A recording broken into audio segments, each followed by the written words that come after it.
Olá pessoal, tudo bem com vocês? Eu me chamo Marcos Queiroz, para quem não me conhece. O tema do vídeo de hoje é a jornada mítica de Caim e Abel, integrando uma série especial que a gente tem aqui no nosso canal de vídeos sobre mitologia, psicologia e esoterismo, que a gente tem trazido alguns temas assim bem interessantes. E neste quadro a gente se baseia na estrutura do livro Uma Viagem através dos mitos, que é esse livro aqui, né? De Liz Greene e Juliette Simon Burke, que são as autoras do tarô mitológico e do livro Astrologia Mítica também, né? Liz Greene é também famosa por várias obras clássicas de astrologia, incluindo algumas excelentes que foram lançadas também recentemente, né? E que a gente comentou aqui no nosso canal, tanto as antigas como as novas, inclusive algumas antigas foram relançadas, né? E Caim e Abel, vocês sabem que são os personagens da Bíblia, né? Filhos de Adão e Eva, e que são famosos, mas eu acho que depois de vocês verem esse vídeo, vocês não vão ver mais com os mesmos olhos a relação da primeira família do mundo no mundo da criação judaico-cristã. Então, fiquem conosco para então ver aqui a jornada mítica de Caim e Abel, logo depois da nossa vinheta.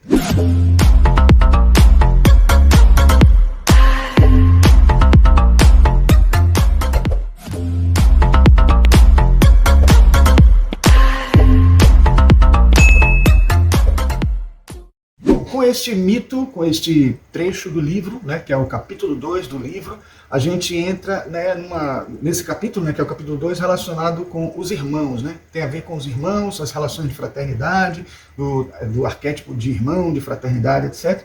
E ele integra a parte 1 do livro, que tem como tema o começo. Então, o começo, ele fala da família como um todo, de certa forma, e agora entra na parte de irmãos. E aí, claro, como um arquétipo bem forte na história, né, é como um mito bem forte para interferir e ajudar a gente no aspecto psicológico, a gente tem a primeira família, vamos dizer assim, que traz uma relação de irmãos não muito saudável, e que é a relação entre Caim e Abel, e é justamente esse mito que a Liz Greene e Simon Burke trazem para a gente, para uma perspectiva psicológica, para ser analisado isso do ponto de vista psicológico. Então, assim, como explicação para o tema, né, do capítulo Irmãos, as autoras dizem o seguinte: os laços entre irmãos podem ser tão poderosos, complexos e transformadores para o bem ou para o mal, quanto os que há entre pais e filhos, né? O que foi o capítulo anterior. Em nossos irmãos vemos o espelho de nosso eu não descoberto, e o amor e antipatia que sentimos por ele reflete muitas coisas, inclusive a maneira como nos relacionamos com as dimensões menos conhecidas de nossas profundezas ocultas. A psicologia tem muito a dizer sobre a rivalidade fraterna, mas antes dela a mitologia já tinha dito tudo. Os mitos aqui narrados também falam do poder redentor e curativo do amor entre irmãos. Bom, eu quero dizer sobre esse comentário inicial só assim que vocês não precisam concordar com tudo o que ele está dizendo, porque nem sempre existe assim uma rixa entre irmãos.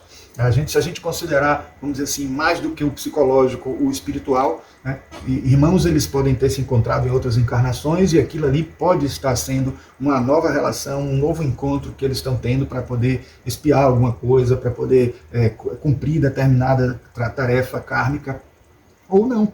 Ou pode ser que eles estejam ali numa relação amigável, a relação kármica seja dos dois com os pais, ou deles com outras pessoas, do convívio, né, que a gente tem, todas as relações que a gente tem em nossa encarnação, mas pode ser que os irmãos não tenham essa relação, essa situação. Eu com minha irmã, por exemplo, tenho uma relação excelente, não tem problema nenhum. Então, assim, acho que a gente precisa ponderar isso e levar em conta que, claro, do ponto de vista psicológico, isso não é um acaso, aquelas duas pessoas estarem em conjunto ali, aprendendo juntos, principalmente nas fases mais jovens, que moram juntos e que estão convivendo tudo. Isso ajuda a um tipo de relacionamento, uma troca, uma convivência, enfim, algum tipo de ligação espiritual, psicológica e física, emocional ligada à família de alguma maneira.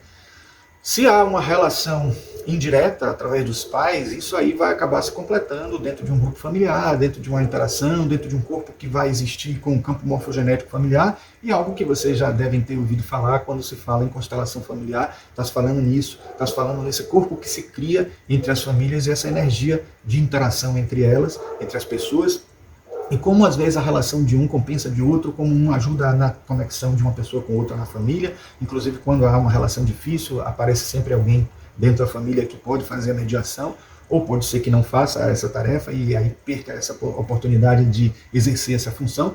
Então eu quero só deixar claro que já que é o primeiro passo para um capítulo novo, que é o capítulo da questão da fraternidade, da relação de irmãos, eu acho importante chamar atenção sobre isso. Bom, mas quanto a Caim e Abel, a gente tem como subtítulo nesse capítulo quem é o favorito do pai. Então esse é o tema básico, essa é a parte essencial que diz a mensagem de Caim e Abel. E a gente vai ver como nesse caso aí, talvez a questão esteja muito mais nos pais, ou no pai em especial, né? Considerando o pai como Deus em algum momento, e considerando o pai, o Deus como a figura paterna nesse momento aí, não tanto Adão.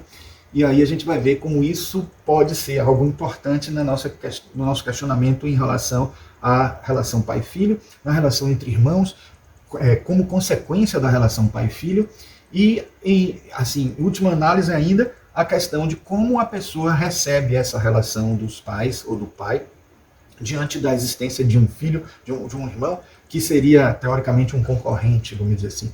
Se a gente considerar aí a questão de duas pessoas disputando a atenção daquele que faz a sobrevivência acontecer dos filhos, não deixa de ser uma concorrência, ainda que seja uma concorrência velada, ainda que seja uma concorrência que as pessoas não queiram admitir, porque vai ser chato admitir que você é concorrente do seu irmão ou da sua irmã, e é chato também considerar isso como uma relação quase comercial, porque lembra muito essas questões comerciais da relação de competição que existe no mercado, certo? E não é bem assim, mas de certa forma acaba tendo algo em comum, algo semelhante, né?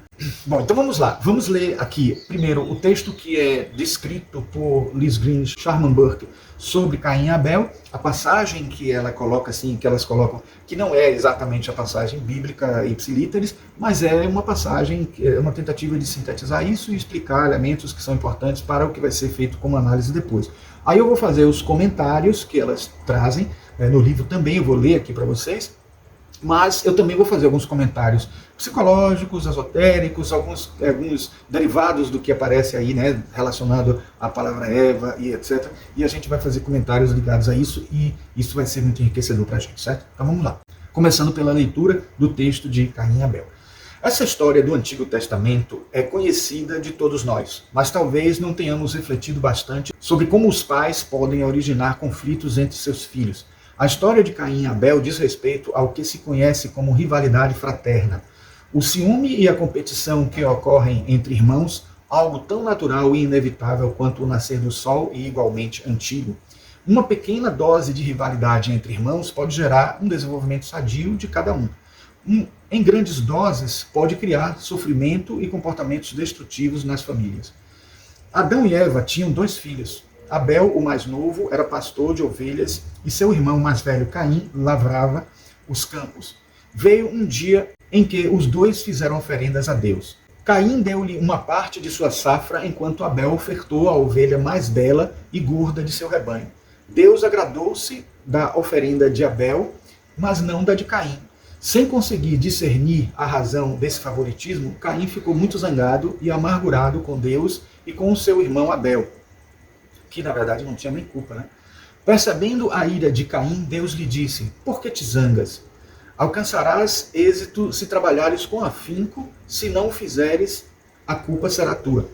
Mas Caim não se consolou com essas palavras e a raiva cresceu dentro dele. Contudo, como não é sensato enraivecer-se com Deus, sua ira voltou-se contra o irmão mais novo. Ele acompanhou Abel aos campos e lá o atacou e assassinou. Caim, onde está teu irmão? Perguntou-lhe Deus. Não sei, respondeu Caim. Não sou guardião do meu irmão. Ainda fez grosseria com Deus. Mas Deus sabia, é claro, o que havia acontecido. Por que fizeste uma coisa tão terrível? Disse a Caim: o sangue de teu irmão clama a mim da terra, qual voz que pede vingança. Eu te amaldiçoo, não mais lavrarás a terra. Ela está encharcada do sangue do teu irmão, como se houvesse aberto a boca para recebê-lo quando o mataste. Quando tentares cultivar o solo, ele nada produzirá. Serás um fugitivo errante pela terra. E Caim disse a Deus: não posso suportar esse castigo. Expulsas-me da terra e de tua presença. Serei um pária e o primeiro que me encontrará me matará. Mas Deus respondeu: não. Se alguém te matar, com 7 vidas serás vingado. E assim Deus pôs um sinal na testa de Caim para advertir quantos o que encontrassem a não matá-lo. E Caim retirou-se da presença do Senhor e foi morar na terra de Nod, que significa errância, muito a leste do Éden.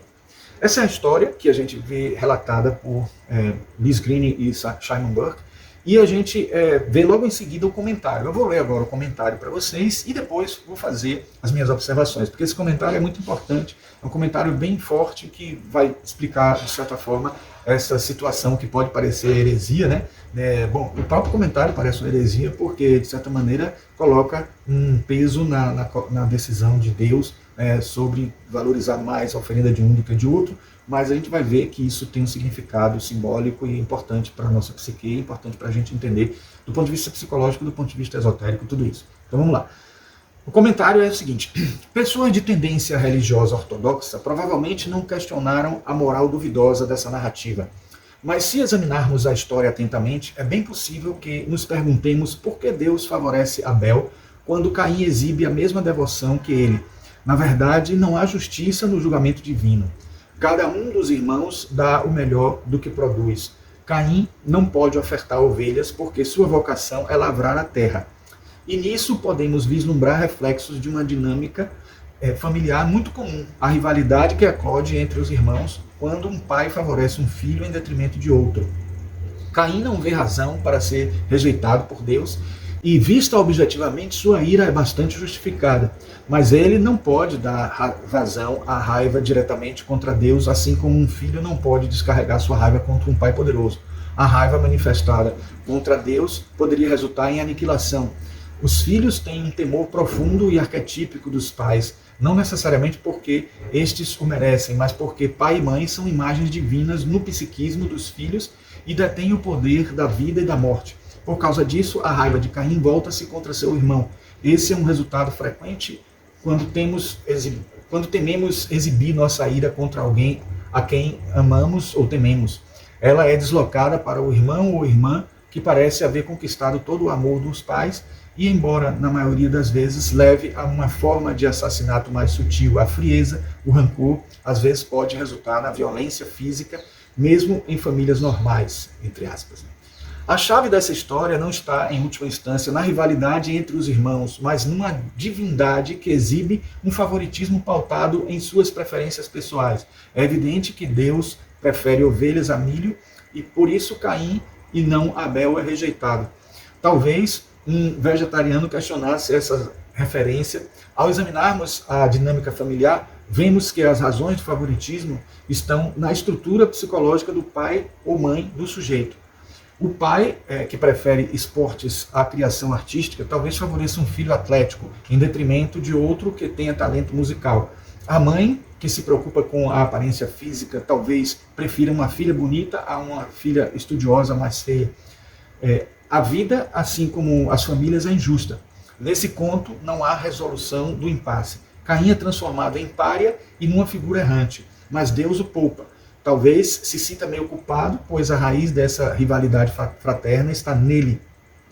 Na vida familiar, pode haver resolução do conflito, mas ela só pode surgir quando os irmãos em guerra são sinceros o bastante para conversar sobre onde está a verdadeira mágoa e quando aquele que é magoado ou rejeitado consegue conscientemente reconhecer sua raiva do pai que o ultrajou.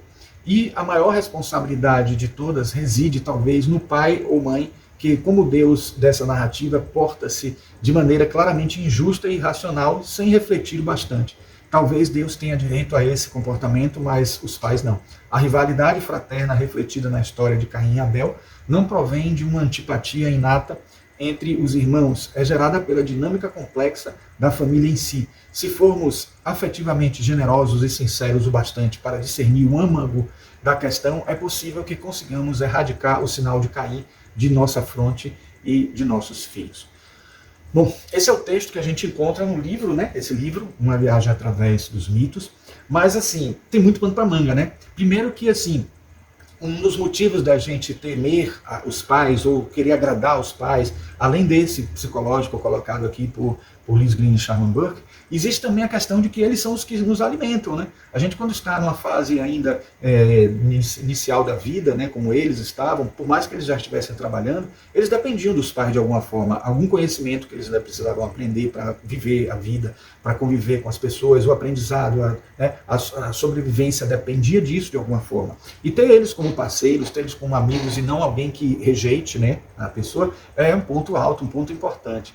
Eu não sei se Deus teria mais direito do que os pais de poder fazer algo injusto, mas para que a gente possa entender melhor e ninguém saia por aí dizendo que eu estou defendendo ideias de Lis Green e Sharman Burke sobre uma heresia de que Deus pode ser injusto, Deus pode fazer coisas injustas, a gente tem que entender aqui que esta mensagem é uma mensagem de significado para ser interpretada, né? Isso está na Bíblia, isso não é uma coisa que eu estou inventando. Se aconteceu isso, a gente até pode, alguns, digamos assim, devotos ferrenhos da religião cristã, em várias denominações possíveis, podem até alegar que Deus sempre vai ser justo e sempre vai estar fazendo uma coisa com alguma razão, com algum motivo que deveria existir que não era conhecido, é um mistério, algo desse tipo.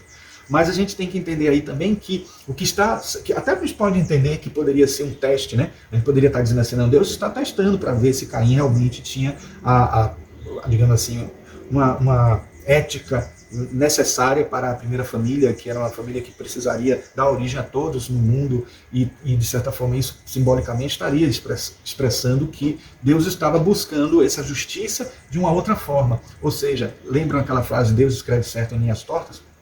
Mas eu não acredito muito nisso, não. Eu acredito mais que aí está sendo uma representatividade, né, dos pais como esse Deus. Os pais têm uma autoridade sobre os filhos em algum momento que se assemelha àquela que poderia ser considerada de Deus para com o devoto. E nesse momento ele precisa ser muito bom no seu julgamento. Precisa ser muito eficiente nessa situação. E, por outro lado, aquele que recebe uma orientação, uma instrução, aquele que está sob o jugo de alguém e nessa hora ele recebe uma negativa, uma rejeição, ou algo muito comum nos dias de hoje, essa coisa de a gente ser cancelado, rejeitado, etc., é preciso saber como lidar com isso. É preciso saber como reconhecer isso e não transferir isso, não projetar isso. E se há algum motivo para projetar, alguma razão para justificar alguma raiva ou alguma atitude não muito justa, não muito correta, como compensadora, porque a gente sabe, dentro de uma perspectiva filosófica espiritual, que a gente não deve revidar com vingança. A gente sabe que existe a justiça divina para isso, a justiça real, divina mesmo, né? E a gente fazer justiça com as próprias mãos é como se a gente estivesse reagindo contra esse Deus, contra essa justiça, contra essa lei universal do karma, dessa questão de poder ter uma causa e efeito, uma justiça divina que faz as coisas acontecerem dentro de um caminho, dentro de um plano que é justo, né? Então, assim, a gente precisa entender que aí está sendo relatado um caminho que pode ser tanto analisado como o erro de alguém que está sob um comando na hora de fazer o seu julgamento, ou uma falha nesse julgamento, ou uma tentativa de não dar uma certa igualdade, né, nesse julgamento. Aí pode ser interpretado também que a justiça divina, ela passa por esse julgamento também do que é o bem e o que é o mal, levando em conta que o bem e o mal é algo que precisa ser muito bem entendido, muito bem clarificado, porque às vezes isso pode ser mal entendido na nossa instância evolutiva atual. A gente pode não saber, não ter uma noção perfeita do que é esse bem, do que é esse mal. Dentro da nossa, digamos, nosso caminho imperfeito, a gente pode até considerar como bem uma coisa que não seja tão boa assim. E o processo evolutivo, o nosso amadurecimento vai ajudar a gente a compreender isso. E por isso também é importante a gente ter alguém que faça um julgamento de fora, e esse julgamento de fora, às vezes duro, precisa ser compreendido, precisa ser aceito, precisa ser assimilado, não ser aceito assim cegamente, não ser aceito de uma maneira assim, como se fosse um dogma, mas a gente tem que entender que é preciso perceber que existem coisas que fogem do nosso julgamento, que transcendem o nosso julgamento.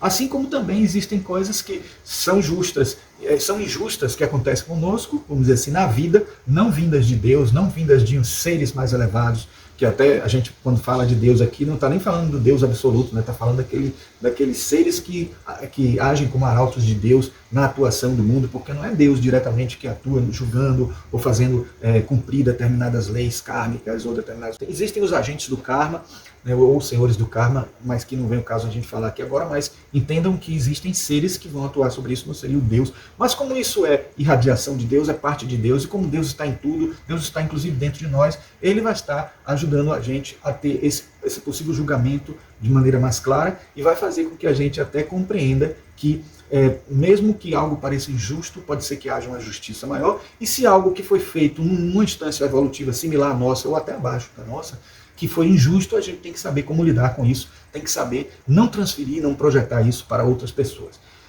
Eu quero só abrir um parênteses, porque estudando um pouco sobre livros que falam de Caim e Abel, eu me deparei com esse aqui, que é um dos que eu gosto sempre de recorrer quando existem passagens bíblicas ligadas a Adão e Eva, um livro Ascensão e Queda de Adão e Eva, de Stephen Greenblatt, né?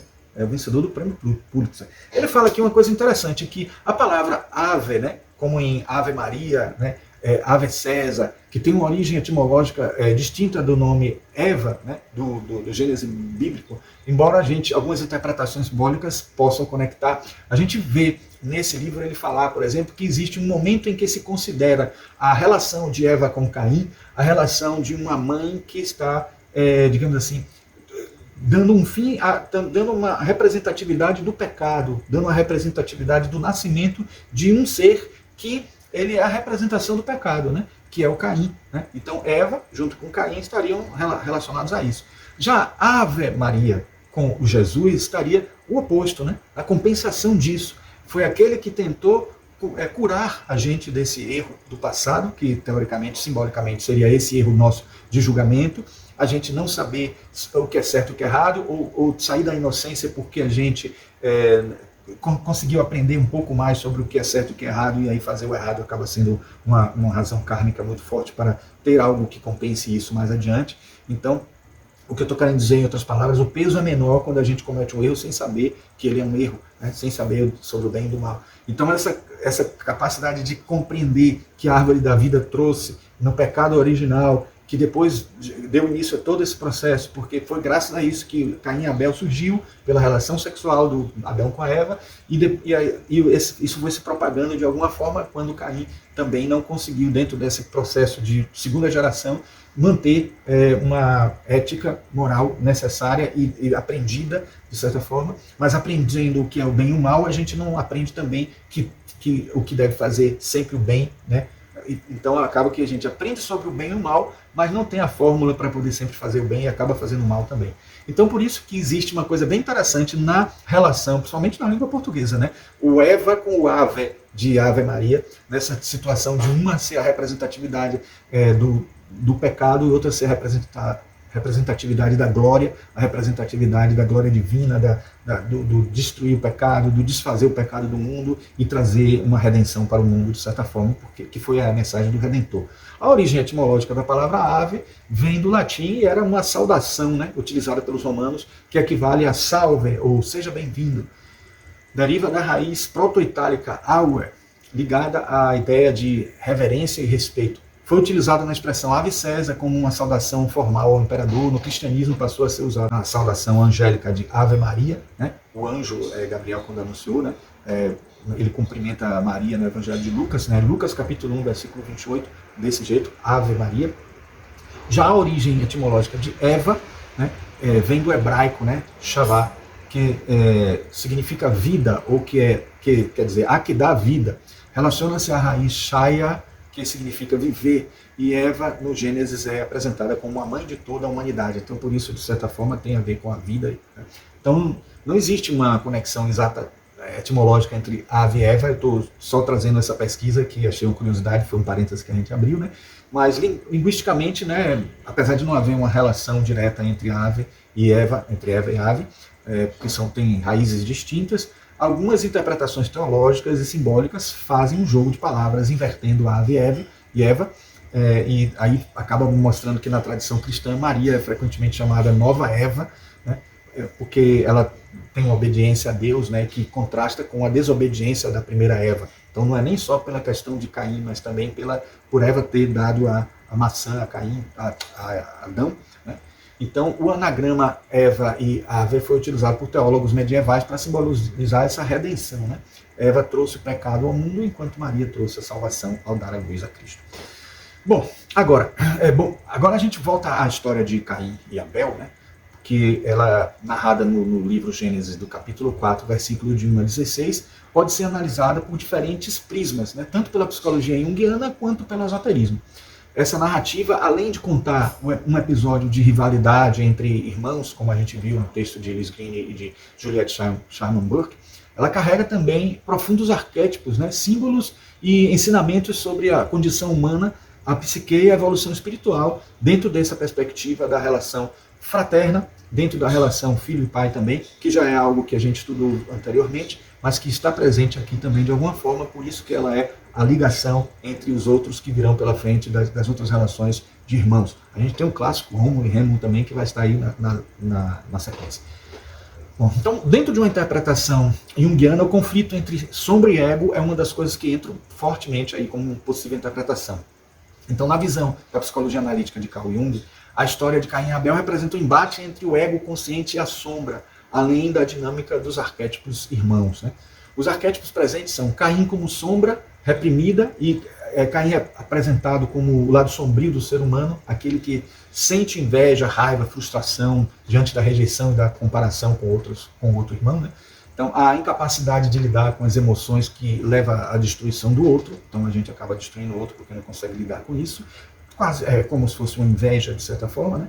Então, Jung afirma que quando a sombra não é reconhecida e integrada, ela se manifesta de forma destrutiva e inconsciente. Então, buscando uma compensação, e essa compensação muitas vezes é destrutiva, nem sempre vem para o bem. Se a gente segue nossa natureza psíquica, a natureza da psique que induz a gente ao bem, a gente vai usar ela para o bem, mas nem sempre isso acontece. Abel é um símbolo do ego espiritualizado, né? Ele simboliza o lado mais luminoso da psique, aquele que vive em harmonia, né, com ciclos da natureza e com o divino, né? A morte dele representa a repressão do self, ou seja, o assassinato do aspecto mais elevado da psique pelo ego, que se sente ameaçado, né? O complexo fraternal, né, e o arquétipo do irmão inimigo, ele está presente aí, né? Que é a relação entre Caim e Abel, que se encaixa dentro do arquétipo do irmão rival, semelhante a mitos como Rômulo e Remo, que eu falei nesse né? Osíris e Sete também, né? Entre outros que a gente vê na mitologia, né?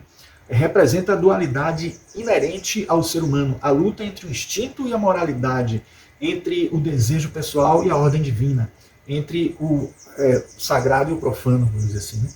Bom, a marca de Caim e a individuação, aquela marca que ele acabou recebendo de Deus.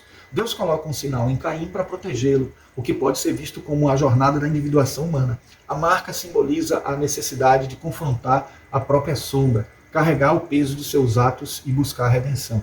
Se ela não se você não confronta a sua sombra, você vai ter sempre algo ali que vai estar acusando você, se auto-acusando, lhe registrando, lhe afetando de alguma forma inconsciente, e isso é prejudicial para a pessoa viver na sua vida confortável, viver o seu Éden na Terra, vamos dizer assim.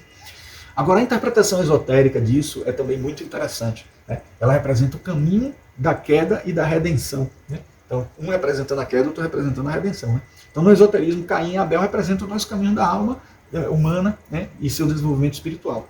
Símbolos e ensinamentos esotéricos podem ser encontrados aí, né? O caminho da matéria é Caim, né, versus o caminho do espírito, que é Abel. Caim, ligado ao cultivo da terra, representa o princípio materialista, voltado ao mundo físico e ao apego à forma. Abel, como pastor, simboliza o princípio espiritual que confia no fluxo divino e na transcendência. A rejeição do sacrifício de Caim pode representar um ritual que não está em harmonia com a ordem cósmica. Depois vem o fratricídio como ruptura da unidade. O assassinato de Abel representa a queda da humanidade na dualidade, onde o espírito é suprimido pela matéria. Esse mito tem paralelos com a queda de Lúcifer e a separação entre opostos, né? Yin, Yang, bem, mal, etc. A maldição e o caminho da transmutação. Caim se torna um errante, mas Deus não o destrói. Ele é condenado a vagar, porém protegido, um pouco lembrando Quiron, né, que ele sofre com a dor dele, da flecha que ele recebe, da flechada, mas ele tem a imortalidade e continua com o sofrimento eterno. Então é o curador ferido, a pessoa que acaba tendo que se transforma em um curador das pessoas, tentando evitar que as pessoas passem por aquele sofrimento, porque ele vive na pele aquele sofrimento, e isso, se for uma lição que a pessoa aproveitou, ela vai conseguir se tornar alguém melhor do que era antes e vai alcançar sua redenção. Esotericamente, isso representa o caminho da iniciação, né? Onde o indivíduo deve aprender através da dor e da experiência. Ele é marcado como um eleito, né, destinado a compreender o mistério da redenção. Algo que poderia parecer ruim, negativo, porque é uma marca que aparece nele, ele de certa maneira tem ali como algo que vai estar sempre lembrando ele para fazer alguma coisa, muitas vezes até mais confiável do que aquele que está sempre fazendo bem e não encontra algo que se contrapõe a ele quando faz o mal, então ele vai acabar fazendo mal em algum momento lá adiante, porque não assimilou completamente a experiência. Isso acontece um pouco com a pessoa que ainda está no Éden, mas não vivenciou a árvore do conhecimento do bem e do mal. A linhagem de Caim e o conhecimento oculto é outro ponto importante. Algumas tradições esotéricas sugerem que a descendência de Caim representa aqueles que carregam o fogo do conhecimento, né? Como os forjadores de metais e os primeiros civilizadores. Né? Isso se conecta com a ideia de que a queda da matéria também é um caminho para a ascensão através do domínio do próprio destino. Então a gente não pode fugir, né? Porque é um caminho, né, que vai sempre estar acontecendo. A gente vem à Terra, quando a gente se manifesta aqui na Terra, na nossa existência, a gente passa a ter aqui no mundo físico encarnado todas as instâncias, do físico até o mais elevado, o Atma, de existência, que seria a mônada, o espírito, né? E a gente está aqui com tudo integrado. Até os seres que estão no astral, os seres que estão no mental, eles não estão com toda essa condição. E eles já passaram por isso em algum momento, passaram por essa experiência e superaram isso e conseguiram vencer e conseguiram seguir o caminho evolutivo. Então, é importante que a gente entenda que a vivência na Terra, o sofrimento, a matéria, as coisas que acontecem aqui, ou seja, a lição de Caim, o que acontece com Caim, é algo que precisa ser vivenciado de alguma forma. De um jeito ou de outro, essa vivência vai ter que acontecer. Como conclusão, a gente tem o caminho da integração. Tanto na psicologia junguiana como no esoterismo, a história de Caim e Abel não deve ser vista apenas como um relato moralista sobre o bem e o mal, mas sim como um símbolo da jornada humana. Nem dá para considerar heresia falar que houve uma preferência divina por Abel, como eu falei, né? Mas essa preferência pode ser interpretada com maturidade e com sabedoria, como a lei de causa e efeito, como um resultado das ações benéficas que o ser humano faz e não por uma escolha gratuita. Além disso, a jornada de Caim errante é a própria caminhada do ser humano na matéria, buscando a iluminação através da experiência, no seu processo de individuação, no seu processo de persona encarnada ou personalidade que avança para o crescimento espiritual que vai repercutir na sua individualidade, no seu ser espiritual, na alma, naquele ser que evolui, que eternamente vai existir, né? Encarnação após encarnação, assimilando experiências, mas vai continuar na sua trajetória de evolução. Então o desafio é transmutar o conflito interno, integrar os opostos e encontrar um caminho de equilíbrio entre espírito e matéria. Esta é a verdade por trás da história de Caim e Abel. Espero que tenham gostado desse vídeo. Se gostaram, por favor, não deixem de dar um like, um feedback aí com a gente, dando um like, né? Se inscrevam no canal, cliquem no sininho para que vocês possam compartilhar dos vídeos, que toda vez que a gente colocar no canal, vocês possam ter acesso a eles, apareçam para vocês, né? Então, vídeos que são dessa cultura esotérica, desses assuntos assim, de psicologia junguiana, de outros assuntos envolvendo a espiritualidade, né? Tarô, astrologia e tantos outros assuntos que vocês já devem ter visto se passaram por outros vídeos aí no nosso canal, né? E especialmente psicologia junguiana, que está presente em todos esses temas aí, né? E é que a gente tem estudado e é um assunto que a gente gosta muito. Deixem também um comentário sobre esse vídeo, sobre sugestões de temas que vocês querem fazer, né? Sobre assuntos assim que vocês acham que poderiam ser colocados aqui no nosso canal, tá certo? Então, meus queridos, nos vemos no próximo vídeo. Um grande abraço.